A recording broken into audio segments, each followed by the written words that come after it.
ચાલો વિદ્યાર્થી મિત્રો, આજે આપણે અર્થશાસ્ત્રમાં ચોથા નંબરનું ચેપ્ટર બેન્કિંગ અને નાણાકીય નીતિ એની શરૂઆત કરીશું. આ ચેપ્ટરમાં પહેલો પ્રશ્ન છે, બેંકનો અર્થ આપો.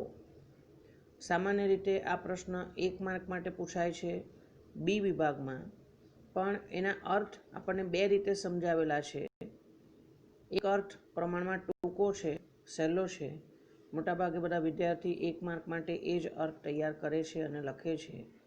પણ બીજો જે અર્થ છે એ વિદ્યાર્થીઓ બેંકનો અર્થ સારી રીતે સમજવા માટે એ વધારે મહત્ત્વનો છે. આપણે બંને અર્થ સમજી લઈએ. બેંકનો અર્થ, બેંક એટલે શું?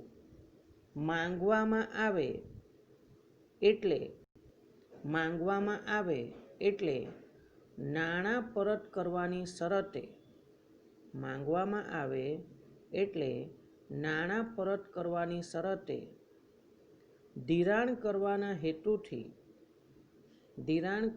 હેતુથી બચતો એકત્રિત કરતી સંસ્થાને બેંક કહે છે. માંગવામાં આવે એટલે નાણાં પરત કરવાની શરતે ધિરાણ કરવાના હેતુથી બચતો એકત્રિત કરતી સંસ્થાને બેંક કહે છે. એનો બીજો અર્થ આપ્યો છે, બેંક એટલે શું? બેંક એટલે નફાના હેતુથી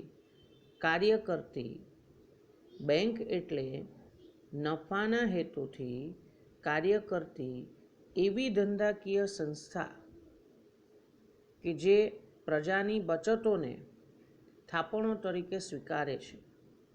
બેંક આપણી બચતોને જુદા જુદા પ્રકારની થાપણો સ્વરૂપે સ્વીકારે છે. દાખલા તરીકે બચત ખાતાની થાપણો હોય,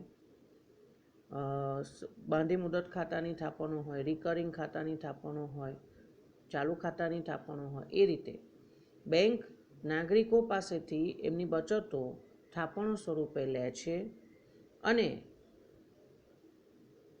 પ્રજાની બચતોને થાપણ તરીકે સ્વીકારે છે અને બદલામાં આપણને વ્યાજ આપે છે. તે થાપણો સાચવે પણ છે. આપણી ડિપોઝિટ બેંકમાં સલામત છે, સાચવે છે. વળી તે થાપણોમાંથી આપણે જે પૈસા બેંકમાં થાપણો તરીકે મૂક્યા છે તેમાંથી જે જરૂરિયાતમંદ લોકો છે, જે લોકોને જરૂર હોય તેમને ધિરાણ આપે છે, લોન આપે છે અને જેને લોન આપી છે એની પાસેથી વ્યાજ વસૂલ કરે છે.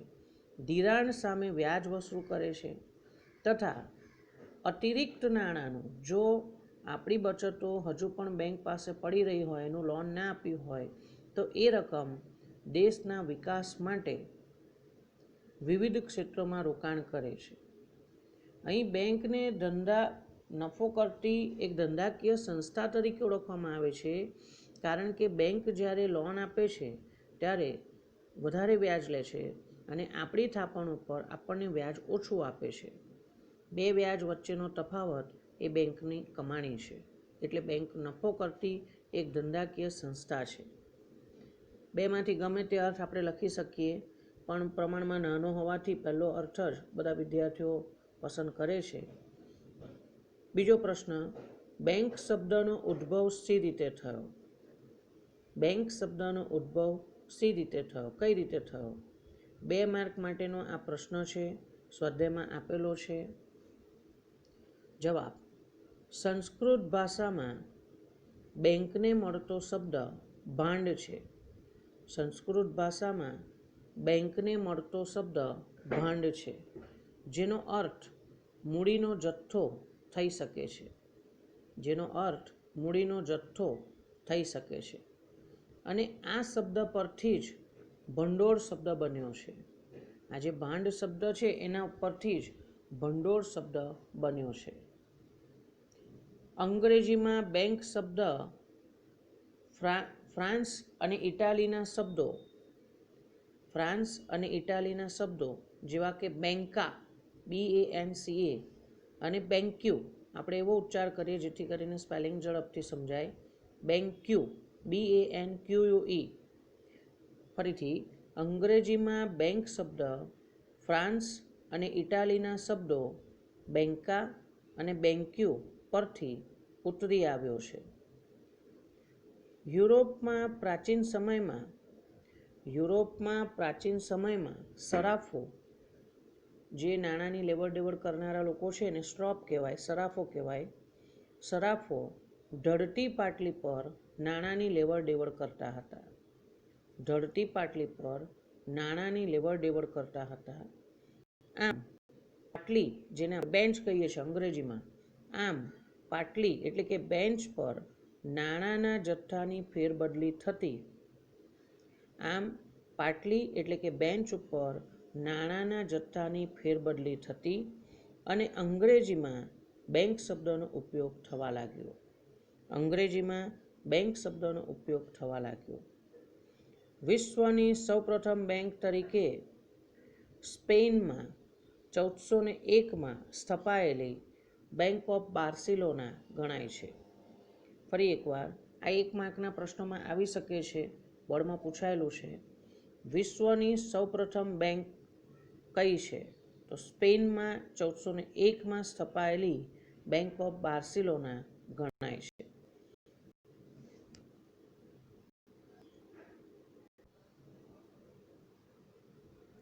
પ્રશ્ન નંબર 3, વેપારી બેંકનો અર્થ આપી તેના કાર્યો સમજાવો. આ પ્રશ્ન 5 માર્ક માટે પૂછી શકાય. લોંગ ક્વેશ્ચનમાં વેપારી બેંકના કાર્યો સમજાવો. પહેલાં તો વેપારી બેંકનો અર્થ અથવા તેની વ્યાખ્યા. ભારતમાં 1949ના બેન્કિંગ કંપની ધારા મુજબ, જેવી રીતે આપણા દેશમાં 1956નો ભારતીય કંપની ધારો છે, જેવી રીતે 1932નો ભારતીય ભાગીદારીનો કાયદો છે, એવી રીતે જે તે વર્ષમાં જે કાયદો અમલમાં આવ્યો હોય એ વર્ષ એ કાયદાના નામ સાથે જોડવામાં આવે છે. તો આપણા દેશમાં બેન્કિંગ કંપની એક્ટ એ 1949માં અમલમાં આવ્યો. એટલે ભારતમાં 1949ના બેન્કિંગ કંપની ધારા મુજબ એની વ્યાખ્યા આપી છે. વેપારી બેંક એટલે એવી સંસ્થા જે બેન્કિંગ અંગેના વ્યવહારો કરે છે. એટલે બેન્કિંગ અંગેના વ્યવહારોમાં શું હોય છે? તો બેંક સામાન્ય રીતે પ્રજાની થાપણો સ્વીકારે છે અને લોકોને ધિરાણ આપે છે, લોન આપે છે. આ બેન્કિંગ અંગેના વ્યવહારો કહેવાય. એ બેંક શું કરે છે? એટલે કે દેશમાં રોકાણ વધારવા માટે પ્રજાની થાપણો સ્વીકારે છે. જે ગ્રાહકોને જરૂર પડે ત્યારે પાછી મળે છે અને જેમાંથી ચેક, ડ્રાફ્ટ, પે ઓર્ડર વગેરે દ્વારા ઉપાડ થઈ શકે છે. ફરીથી એકવાર, વેપારી બેંક એટલે એવી સંસ્થા જે બેન્કિંગ અંગેના વ્યવહારો કરે છે. એટલે કે દેશમાં રોકાણ વધારવા માટે પ્રજાની થાપણો સ્વીકારે છે. જે ગ્રાહકોને જરૂર પડે ત્યારે પાછી મળે અને જેમાંથી ચેક, ડ્રાફ્ટ, પે ઓર્ડર વગેરે દ્વારા ઉપાડ થઈ શકે છે. વેપારી બેંક એક ધંધાદારી એકમ છે, બિઝનેસ યુનિટ છે અને તે હંમેશા નફા માટે કાર્ય કરે છે. અગાઉ પણ આપણે સમજ્યા છે કે બેંક જ્યારે લોન આપે છે ત્યારે વધારે વ્યાજ વસૂલ કરે અને જે લોકો થાપણો મૂકે છે એમને થાપણો પર વ્યાજ ઓછું આપે છે. બે વ્યાજ વચ્ચેનો તફાવત એ બેંકની કમાણી છે, બેંકનો નફો છે. વેપારી બેંકના મુખ્ય કાર્યો. નંબર 1, થાપણો સ્વીકારવી. બેંક પ્રજા પાસે રહેલી બચતોને સ્વીકારે છે અને આ તેને થાપણ સ્વરૂપે સાચવે છે. ડિપોઝિટ તરીકે, થાપણ એટલે ડિપોઝિટ. બેંક પ્રજા પાસેની બચતોને સ્વીકારે છે અને થાપણ તરીકે, ડિપોઝિટ તરીકે પોતાની પાસે સાચવે છે. વળી પ્રજાને વ્યાજ પણ ચૂકવે છે. જે થાપણો લીધી છે એના પર પ્રજાને વ્યાજ આપે છે. આવી થાપણો મુખ્યત્વે 3 પ્રકારની હોય છે. 1, ચાલુ ખાતાની થાપણો, જેને આપણે કરંટ ડિપોઝિટ્સ કહીએ છીએ. ચાલુ ખાતાની થાપણો એટલે શું? તો આ ખાતું ખાસ કરીને ધંધો, પેઢી કે વ્યક્તિના નામે ખોલવામાં આવે છે. ધંધા માટે દિવસના હા, એટલે ચાલુ ખાતાની થાપણો આ ખાતું ધંધા, પેઢી કે વ્યક્તિના નામે ખોલવામાં આવે છે. ધંધા માટે દિવસમાં જેટલી પણ વાર ઉપાડ કરવો હોય તેટલી વાર ઉપાડ થઈ શકે છે. સામાન્ય રીતે જ્યારે બચત ખાતું ખોલાવીએ ને, બચત ખાતામાં ઉપાડની સંખ્યા ઉપર નિયંત્રણ હોય છે, પણ ચાલુ ખાતામાં તમારે દિવસમાં કેટલી પણ વાર પૈસા ઉપાડવા હોય, બરાબર, જુદા જુદા પાર્ટીને તમારે પેમેન્ટ કરવાના હોય, એક જ દિવસે ઘણા બધા વ્યક્તિઓને તમે પેમેન્ટ કરવું હોય તો તમે કરી શકો છો. આ ખાતેદારને ચેકબુક મળે છે પરંતુ વ્યાજ હોતું નથી. આપણે આ વિગત યાદ રાખીશું કે જે ચાલુ ખાતું ધરાવનારા લોકો હોય છે એમને ચાલુ ખાતા પર વ્યાજ નથી મળતું. હા, ઉલટું બેંક અમુક પ્રકારનો ચાર્જ વસૂલ કરે છે. કેટલીક સુવિધાઓ આપણને મળે છે ચાલુ ખાતા ધારકોને, તો એ સુવિધાઓ બદલ બેંક એમની પાસેથી ચાર્જ પૈસા વસૂલ કરે છે. વ્યાજ તો આપે નહીં, ઉપરથી વસૂલ કરશે ચાર્જ. આ ખાતામાં જમા રકમ કરતા જો તમારે અતિરિક્ત ઉપાડ હોય, એટલે ઓવરડ્રાફ્ટ જેને આપણે કહીએ છીએ, આ ખાતામાં જમા રકમ કરતા જો અતિરિક્ત ઉપાડ કરવામાં આવે તો એ પણ ધંધા માટે કાયદા મુજબ કરી શકાય છે.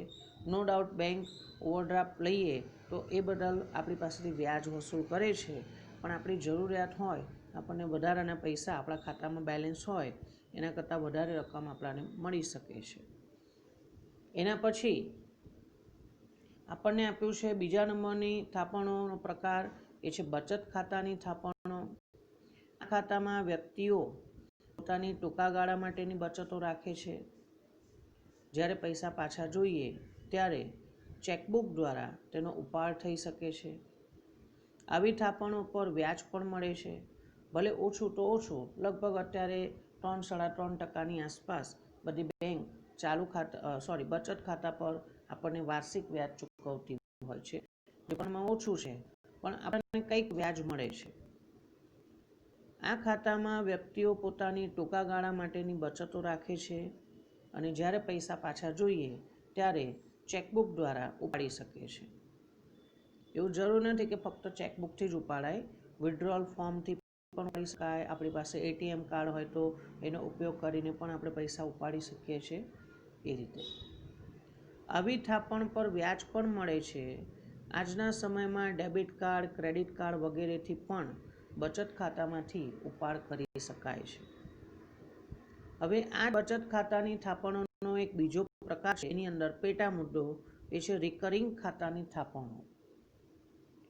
જે વ્યક્તિઓ એક સાથે બચત કરવા ન ઈચ્છતી હોય કે બચત ન કરી શકતી હોય તેવી વ્યક્તિઓ દર મહિને અમુક સમયગાળા દરમિયાન કોઈ ચોક્કસ રકમ આ ખાતામાં જમા કરાવતી હોય છે.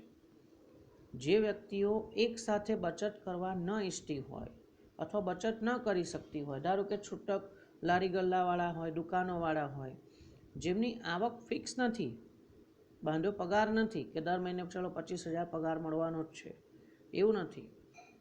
ધંધાની કમાણી, ધંધાનો નફો જે રોજનો વકરો છે બદલાતો રહેતો હોય, તો એવા લોકો શું કરશે, અહીં દરરોજનું કે દર મહિનાનું એક રિકરિંગ ખાતું ખોલાવશે. દરરોજ ધારો કે સાંજ પડે, ગલ્લામાંથી 100 રૂપિયા આવી રીતે જે એજન્ટ આવે એને આપણે આપી શકીએ છીએ. રોજના 100 રૂપિયા કરીને આપણે રકમ સાઈડ પર મૂકતા જઈએ. મહિનાના 3,000 ભેગા થઈ જાય, વર્ષના 365 દિવસ 36,500 રૂપિયા ભેગા થઈ જાય. આમ બચત એક સામટી નથી થતી, બરાબર, પણ રોજ કરીને થોડી બચતો ભેગી થઈ જાય છે. એના પછી છે મુદ્દતી થાપણો, જેને આપણે ફિક્સ ડિપોઝિટ કહીએ છીએ, બાંધી મુદતની થાપણો. આ થાપણો ચોક્કસ મુદ્દત માટે મૂકવામાં આવે છે. ફિક્સ પીરિયડ માટે હોય છે. 1 વર્ષ હોય, 2 વર્ષ હોય, 3 વર્ષ હોય, એવી રીતે. એકવાર મૂક્યા પછી તમને તરત પાછી ના મળે. આ થાપણો ચોક્કસ મુદ્દત માટે મૂકવામાં આવે છે. આ થાપણો પર બેંક સૌથી વધારે વ્યાજ ચૂકવે છે. કેમ કે એક વખત આપણે થાપણ મૂકી પછી એનો જે નિશ્ચિત પીરિયડ હોય તે પૂરો ના થાય ત્યાં સુધી આપણે પૈસા પાછા ઉપાડવા નથી જવાના. એટલે બેંક આ રકમનો ઉપયોગ લોન આપવા માટે કરી શકે છે. એટલે બેંક જો આપણી રકમમાંથી વધારે કમાણી કરી શકે તો આપણને વધારે વ્યાજ ચૂકવી શકે. એટલે બેંક આજે મુદ્દતી એકાઉન્ટ છે એના પર સૌથી વધારે વ્યાજ ચૂકવતી હોય છે. નંબર 2, ધિરાણની સવલતો પૂરી પાડવી. અર્થતંત્રમાં ધંધા માટે કે ખાનગી કારણો માટે પર્સનલ લોન, જે આપણે કહીએ છીએ ને પર્સનલ રીઝનથી માટે રોકાણ કરનારાઓ હોય, જે નિયોજકો છે, ધંધાના માલિકો છે, ઉદ્યોગપતિઓ છે, એમને લોન આપી શકાય છે. વ્યક્તિઓને, જનરલ પબ્લિકને લોન આપી શકાય છે. ખેડૂતોને લોન આપી શકાય છે. અન્ય વર્ગના લોકોને જ્યારે પણ નાણાંની જરૂર પડે ત્યારે તેઓ બેંક પાસેથી ધિરાણ લઈ શકે છે. એમાં ધિરાણના છે જુદા જુદા પ્રકાર આપ્યા છે સમય અનુસાર. પહેલું છે ટૂંકા ગાળાનું ધિરાણ. 1 માર્કના પ્રશ્નમાં પૂછાય છે ટૂંકા ગાળાનું ધિરાણ એટલે શું, અથવા એને MCQમાં પણ પૂછી શકાય કે ટૂંકા ગાળાનું ધિરાણ એટલે ખાલી જગ્યા કેટલું ધિરાણ ટૂંકા ગાળાનું કહેવાય. તો ટૂંકા ગાળાનું ધિરાણ એટલે 1 વર્ષ સુધીનું એ ટૂંકા ગાળાનું કહેવાય.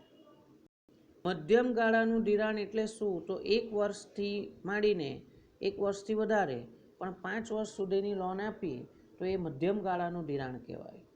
1 વર્ષથી 5 વર્ષ સુધીનું.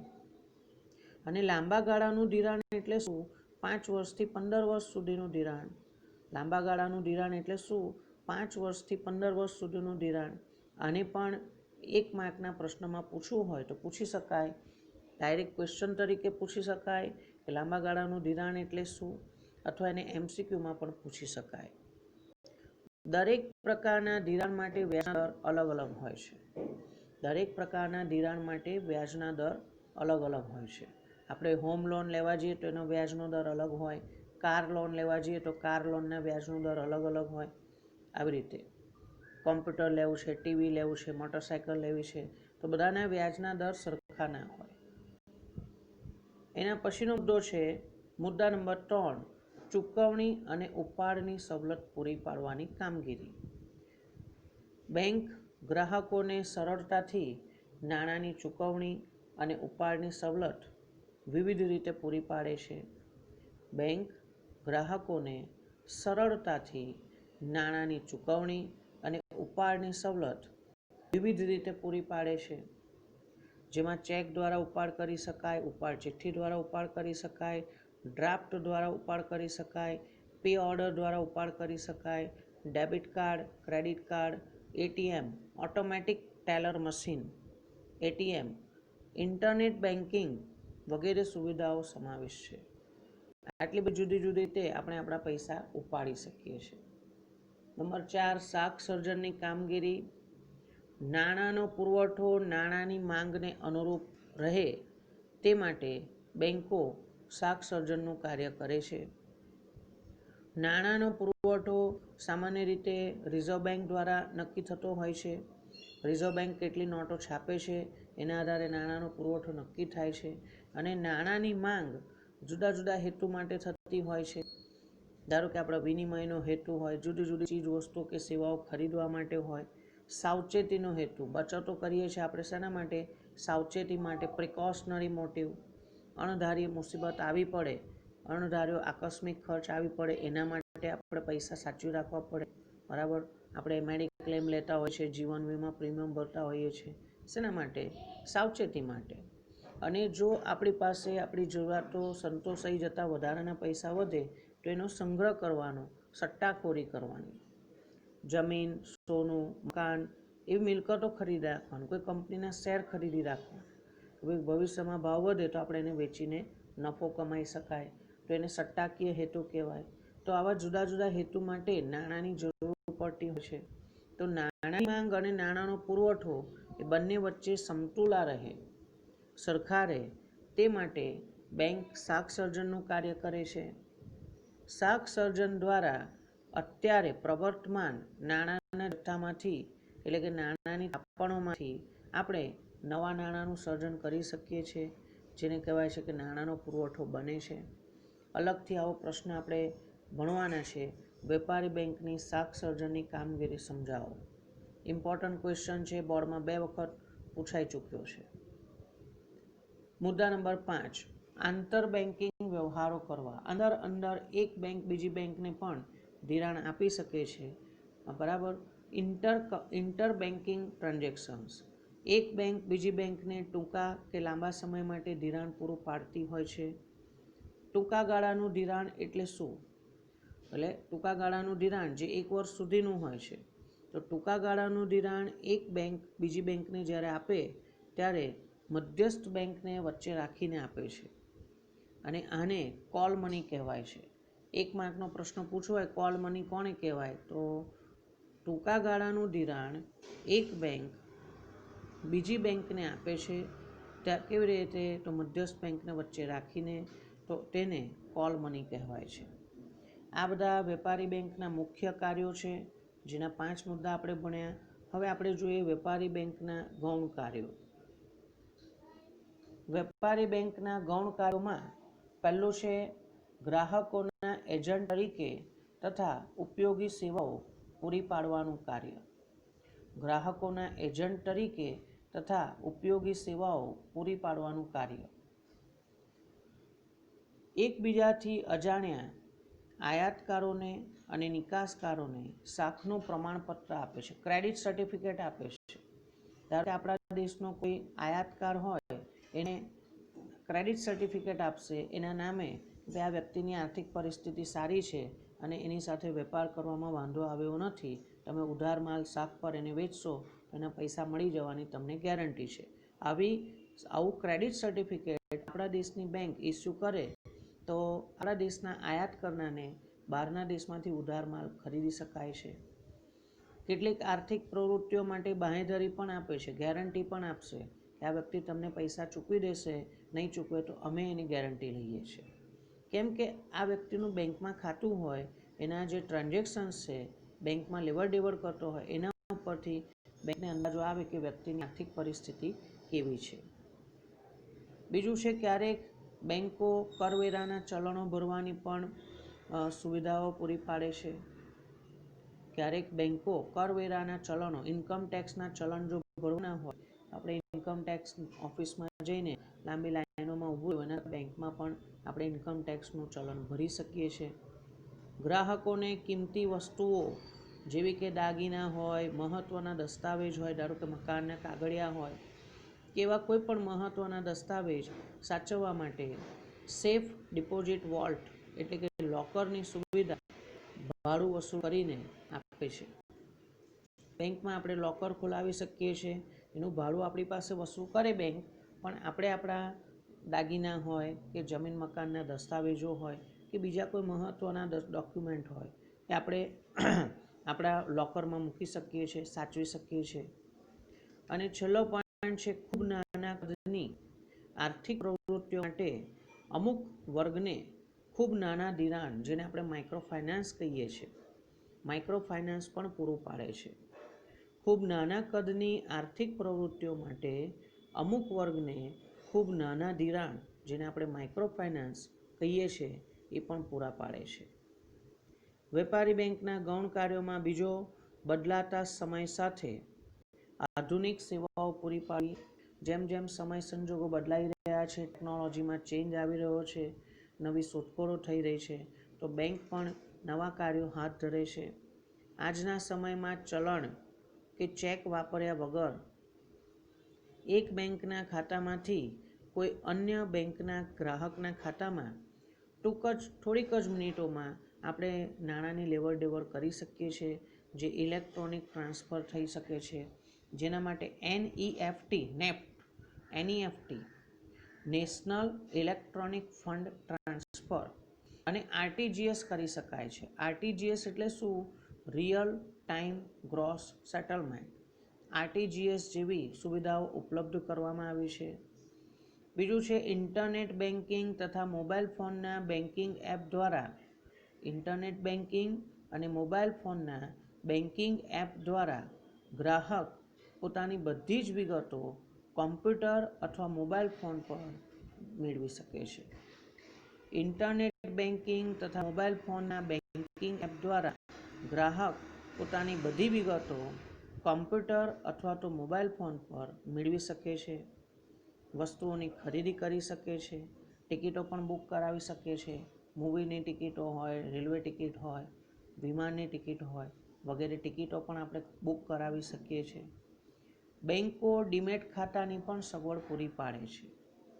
આપણે ડીમેટ ખાતું શું છે તો એનો અર્થ આવો ટૂંકમાં લખી શકાય કે ડીમેટ ખાતું એટલે share, debenture, bond, share, debenture, bond વગેરે જામીનગીરીઓ જે છે એને ભૌતિક સ્વરૂપે સાચવવા ન પડે.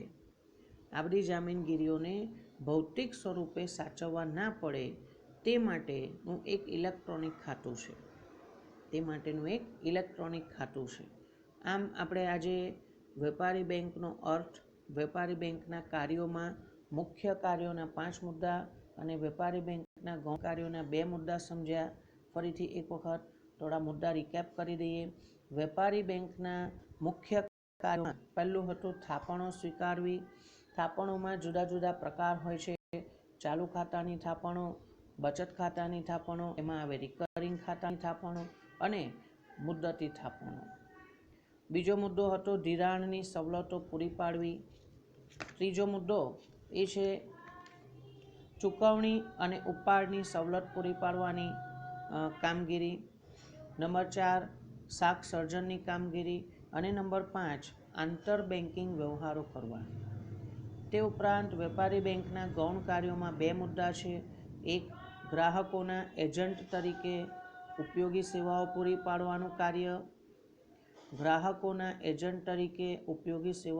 પાડવાનું કાર્ય. અને બીજું બદલાતા સમય સાથે આધુનિક સેવાઓ પૂરી પાડવી. બીજો પ્રશ્ન નેક્સ્ટ ટાઈમ.